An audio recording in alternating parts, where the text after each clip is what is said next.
Bismillahirrahmanirrahim. Assalamualaikum warahmatullahi wabarakatuh. Berita Al-Hijrah 10 Julai bersama saya Nazira Syariat dan berikut tajuk utama malam ini.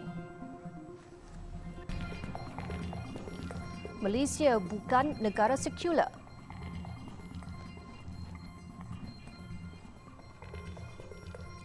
Juga KPM siasat dakwaan murid digigit guru.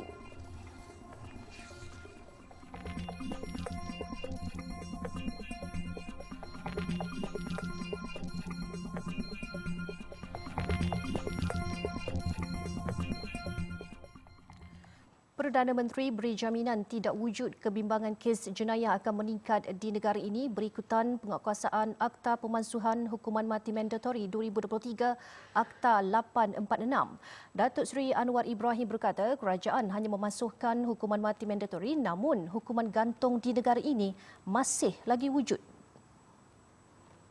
Tak ada. Hukum itu masih ada. Hukum gantung masih ada. Tapi tidak diputuskan dalam undang-undang otomatik, tapi harus didengar oleh hakim. Sangat lebih adil.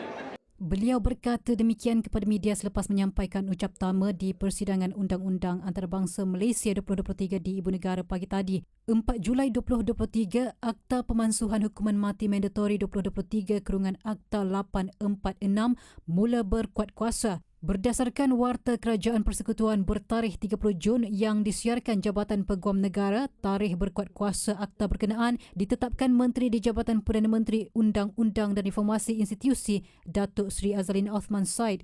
3 April lalu, Dewan Rakyat meluluskan rang Undang-Undang RUU Pemansuhan Hukuman Mati Mandatori 2023 yang antara lain bertujuan memansuhkan hukuman mati mandatori, mengubah hukuman pemenjaraan sepanjang hayat dan sebatan. Melalui undang-undang itu, mahkamah mempunyai budi bicara untuk menjatuhkan hukuman mati atau pemenjaraan bagi tempoh tidak kurang 30 tahun tetapi tidak melebihi 40 tahun dan sekiranya tidak dijatuhkan hukuman mati, hendaklah juga dihukum dengan sebatan tidak kurang 12 kali.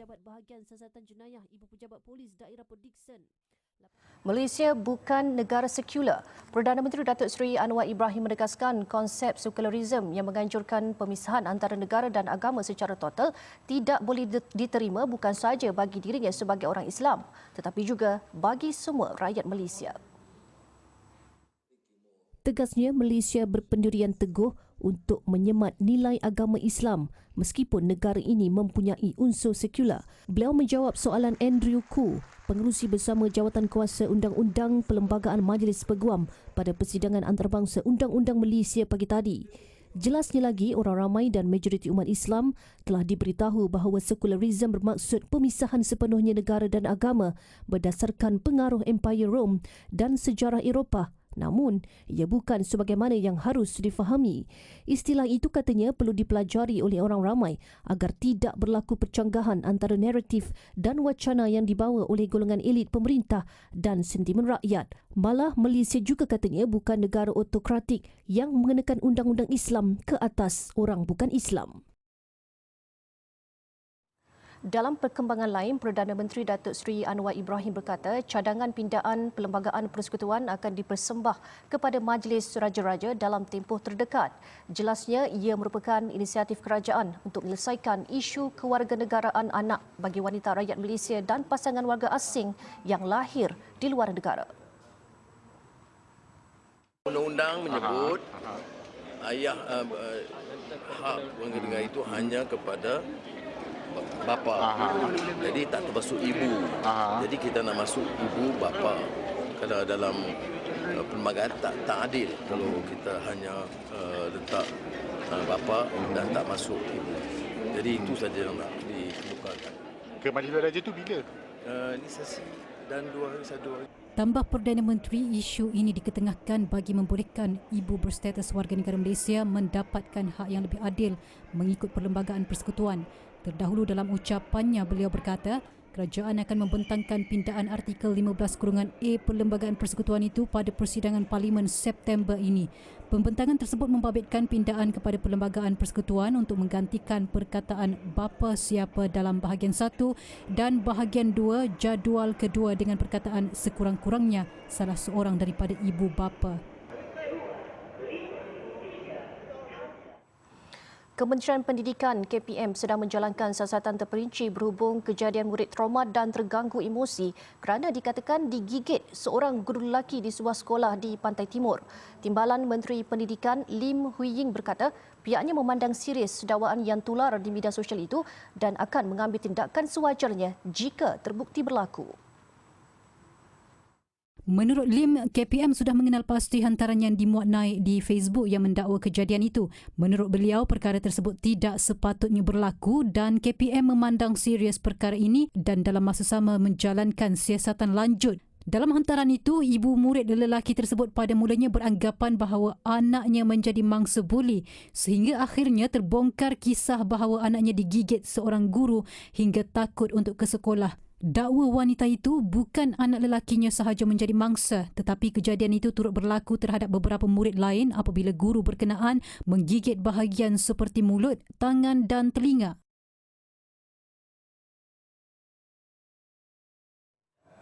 Polis berjaya menahan 3 lelaki yang terlibat kes menyerang serta memukul anjing di kawasan Semak sehingga mati di kampung Teluk Tempoyak Batu Maung di Bayan Lepas yang tular baru-baru ini. Ketua Polis Pulau Pinang Datuk Kau Kok Chin berkata, ketiga-tiga lelaki berusia lingkungan 40 hingga 53 tahun itu ditahan di sekitar Batu Maung. Menurut beliau, kesemua suspek masing-masing bekerja sebagai ejen kargo, nelayan dan pemandu bas itu direman 3 hari sehingga 12 Julai untuk siasatan lanjut. Ketiga-tiga suspek tidak mempunyai rekod jenayah dan saringan air kencing juga didapati bebas daripada sebarang pengambilan dada. Kes disiasat mengikut Seksyen 29-1 Akta Kebajikan Haiwan 2015 yang memperuntukkan hukuman denda hingga RM100,000 atau penjara maksimum 3 tahun atau kedua-duanya sekali jika sabit kesalahan. Kes juga disiasat mengikut Seksyen 233 Akta Komunikasi dan Multimedia yang mana jika didapati bersalah boleh didenda RM50,000 atau penjara tidak melebihi 1 tahun atau kedua-duanya sekali. Sebelum ini tular di media sosial video beserta artikel bertajuk "Tidak cukup dilanggar motosikal, anjing tidak berdosa diseksa 2 lelaki durjana sampai mati." Video tular itu mencetus kemarahan orang ramai. Seorang wanita warga emas direman 4 hari bermula hari ini bagi membantu siasatan berhubung serangan menggunakan asid terhadap pasangan suami isteri. Serangan di Pangsapuri Laksamana Jaya Batu Cave Khamis lalu mengakibatkan kecederaan kepada mangsa. Suspek yang berusia 60 tahun itu dibawa ke Mahkamah Magistrate Selayang kira-kira jam 8.50 pagi tadi. Perintah tahanan reman ke atasnya dikeluarkan oleh Magistrate Chai Guan Hock. Ia bagi membolehkan siasatan terhadap suspek dilakukan mengikut Seksyen 324 Kanun Kesiksaan kerana mendatangkan kecederaan. Semalam, pemangku Ketua Polis Daerah Gombak Superintenden Nur Arifin Muhammad Nasir dalam satu kenyataan memberitahu wanita berusia 60 tahun itu ditahan di Taman Residensi Rawang kira-kira jam 4.20 petang Ahad. Katanya kes disiasat mengikut Seksyen 324 Kanun Kesiksaan kerana mendatangkan kecederaan. Nur Arifin memberitahu seksyen itu memperuntukkan hukuman penjara hingga 3 tahun atau dengan denda atau dengan sebatan atau mana-mana dua daripada siksaan itu.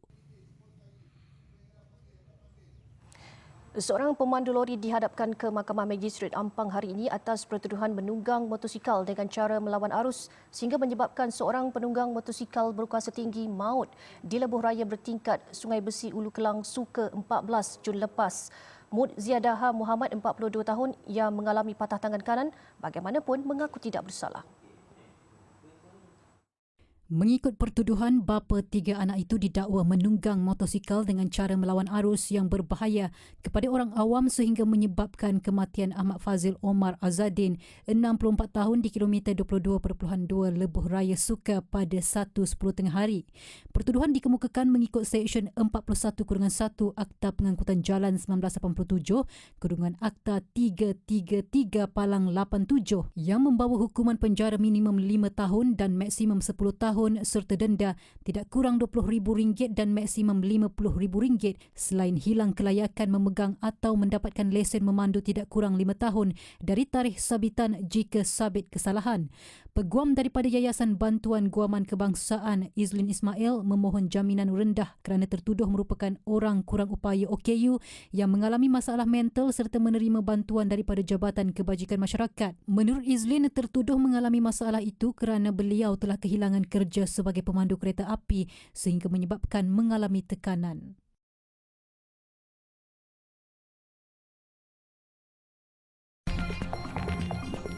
Selepas ni, ibu terlantar sakit di Madinah. Anak mohon bantuan. Alhamdulillah, bertemu kembali.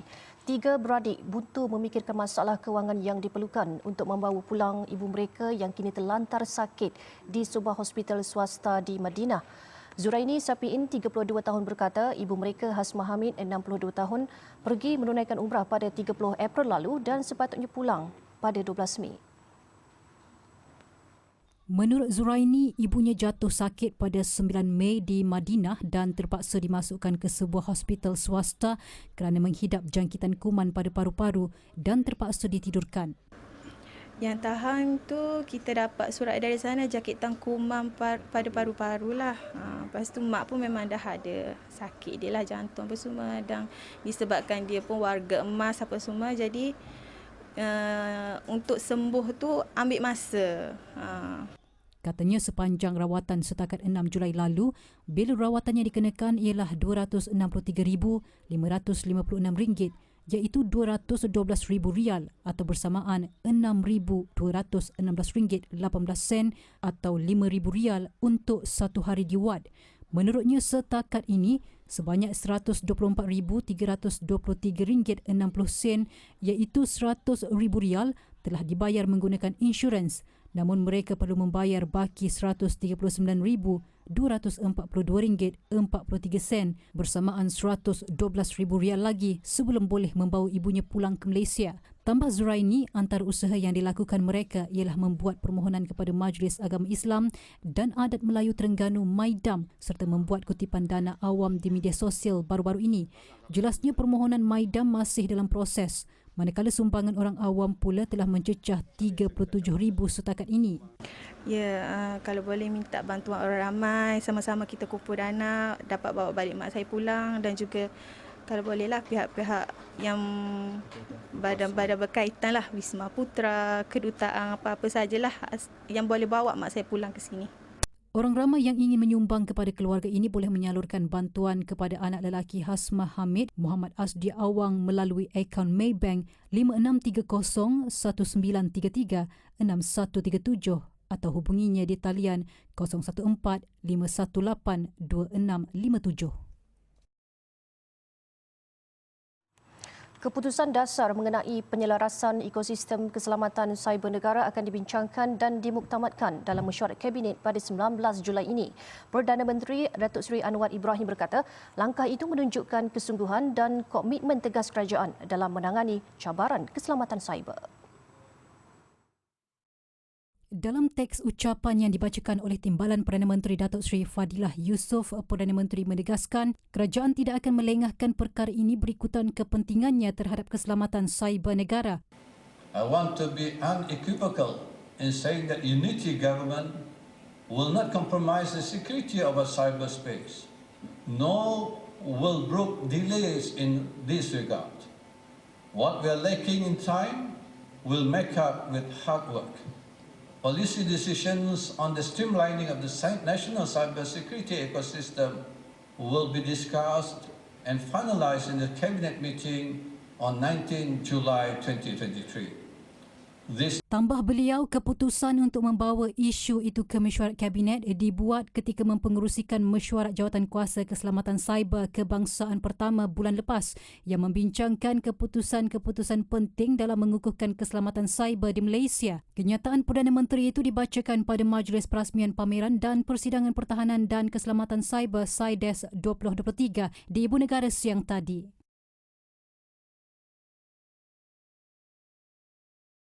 Polis Kelantan memberi tumpuan kepada 16 kawasan Dewan Undangan Negeri DUN yang dianggap lokasi panas untuk penugasan menjelang pilihan raya negeri PRN ini. Ketua Polis Kelantan Datuk Muhammad Zaki Harun berkata, senarai itu diambil kira berdasarkan pertandingan sengit, keadaan penyokong serta sejarah kemenangan calon atau parti di DUN itu. Kita kalau bagaimana saya kata itu ada 16 kawasan yang kita jangkakan based on kesengitan itu based on penyokong-penyokong yang berada di situ, based on history kemenangan parti-parti tertentu di situ. Jadi kita gabungkan semua, kita come up dengan 16 yang kita beri tumpuan. Tapi bukan bermakna hanya 16 ni bagi tumpuan.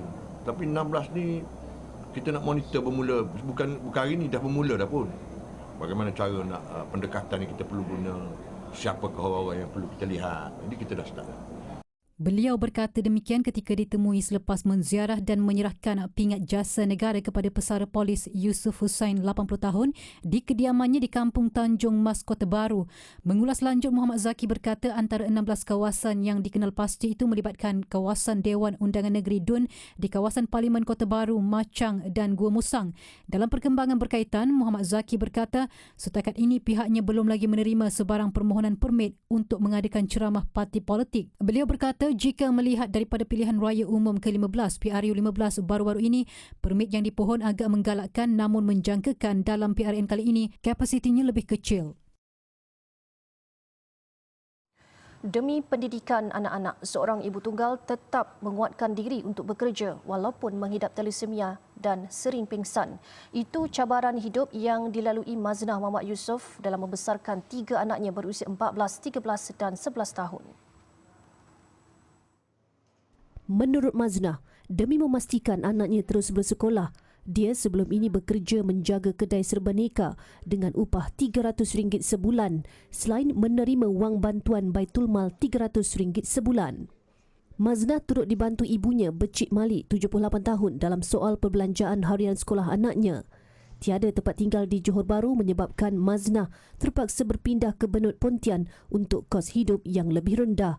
Namun setelah berpindah pada 30 Jun lalu, usaha Maznah untuk mencari pekerjaan menemui jalan buntu. Sejak saya bercerai, diorang punya bapa tak ada bagi nafkah, tak ada tak ada bantu. Saya dengan mak yang struggle, yang bersusah payah beli belanjaan sekolah anak-anak.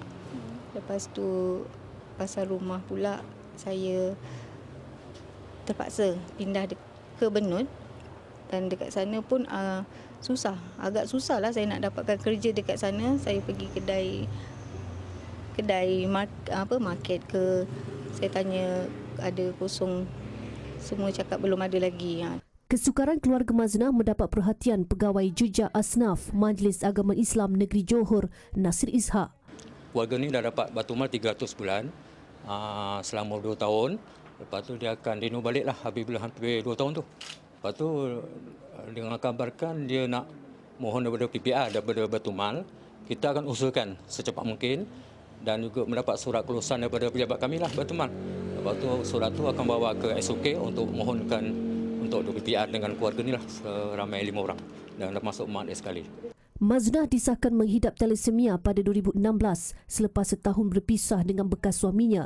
Doktor memaklumkan sel darah merah Maznah tidak normal dan tidak boleh menampung darah banyak menyebabkannya sering pitam. Kepada yang ingin menyumbang, boleh menghubungi Maznah di talian 013-9378-994 atau salurkan sumbangan di akaun BSN bernombor 0110-290-0083-5004 atas nama Maznah Muhammad Yusof. Selepas ni, serangan bom, 8 terkorban.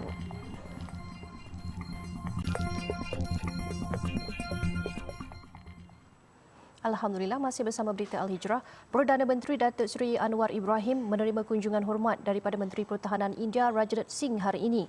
Lawatan julung kali ke Malaysia itu bagi meningkatkan kerjasama pertahanan dua hala. Dalam pertemuan di Perdana Putra, Datuk Seri Anwar dan Rajnath Singh bertukar pandangan mengenai isu serantau dan antarabangsa yang mempunyai kepentingan bersama. Turut hadir Menteri Pertahanan Datuk Seri Muhammad Hassan. Perdana Menteri turut mengambil maklum mengenai pertukaran surat EOL bagi meminda memorandum persefahaman MOU kerjasama pertahanan antara Malaysia dan India yang disempurnakan oleh kedua-dua menteri terlibat. Kerjasama itu termasuk meneroka inisiatif baharu dalam bidang pertahanan bagi mengukuhkan lagi hubungan. Terdahulu, Rajnath yang memulakan lawatan kerja ke Malaysia semalam mengadakan pertemuan dua hala dengan rakan sejawatnya di Kementerian Pertahanan Ibu Negara. Laporan luar negara, 3 kanak-kanak antara 8 yang maut dalam serangan bom kereta di 2 lokasi berasingan di utara Syria. Setakat ini, tiada pihak mengaku bertanggungjawab terhadap pengeboman itu.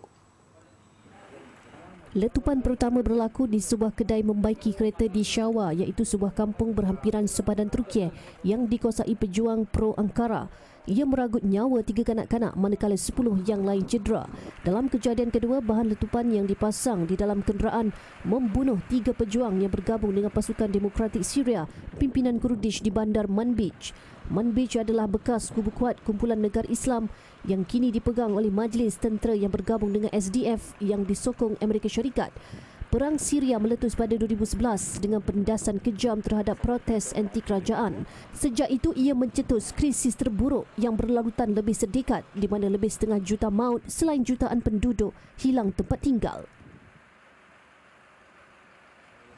Hujan lebat sejak minggu lalu yang menyebabkan tanah runtuh dan banjir di utara India mengakibatkan sekurang-kurangnya 22 orang terbunuh setakat ini. Negeri Himachal Pradesh dan Uttarakhand paling teruk terjejas. Tular di media sosial visual banjir kilat yang melanda kawasan Tunak di Himachal Pradesh telah menghanyutkan rumah-rumah, pokok dan kenderaan. Menurut pihak berkuasa, hujan lebat dijangka berterusan dalam tempoh 24 jam. Penduduk diingatkan supaya tidak keluar rumah. Pasukan penyelamat terpaksa menggunakan helikopter untuk menyelamatkan mangsa terperangkap, antaranya di jalan-jalan, jambatan dan dalam rumah. Banyak daerah di negeri itu dilapor menerima taburan hujan dalam sehari, sama seperti menerimanya sebulan. Selain Himachal Pradesh dan Uttarakhand, kawasan lain yang turut dilanda hujan lebat membabitkan Uttar Pradesh, Jammu, Kashmir dan Punjab. Sementara itu, di China, 6 orang termasuk 3 kanak-kanak terbunuh selepas ditikam di sebuah tadika. Kejadian tragis itu berlaku di Lianjiang, wilayah Guangdong. Kematian membabitkan seorang guru, penjaga dan 3 kanak-kanak di tadika berkenaan, manakala seorang dilaporkan cedera. Selepas 20 minit tragedi itu, lelaki berusia 25 tahun bernama Wu ditahan. Menurut siasatan awal polis, insiden yang berlaku sekitar jam 7.40 pagi waktu tempatan itu seperti disengajakan. Tadika tersebut ditutup buat sementara waktu untuk siasatan lanjut. Jenayah keganasan jarang berlaku di China, namun sejak akhir-akhir ini insiden tikaman kerap terjadi termasuk di kawasan sekolah. Seorang wanita terpaksa mencampak bayinya dari tingkat 4 selepas terperangkap dalam kebakaran di sebuah pangsapuri di wilayah Zhejiang. Detik cemas itu turut disaksikan orang ramai di sekitar kawasan berkenaan. Berdasarkan rakaman video yang tular, wanita itu mencampak bayinya yang berusia 6 minggu dari tepi tingkap dengan orang ramai memegang cadar untuk menyambut anaknya itu. Difahamkan jarak antara tingkat 4 ke aras bawah adalah 9.14 meter. Bayi berkenaan bagaimanapun dilaporkan selamat dan dibawa ke hospital untuk menerima rawatan lanjut. Sejurus detik cemas itu, anggota bomba tiba di lokasi kejadian dan menyelamatkan ibu bayi berkenaan bersama keluarganya yang lain. Baik, sekian untuk malam ini. Banyak lagi kandungan berita Al-Hijrah menerusi platform media sosial seperti Facebook, Twitter, YouTube, Instagram dan TikTok. Dan jangan lupa alhijrahnews.com untuk laporan berita dalam dan luar negara serta artikel eksklusif. Saya Nazira Syaringat, satukan ummah dengan ilmu bagi memperkasa Malaysia Madani. Assalamualaikum dan selamat malam.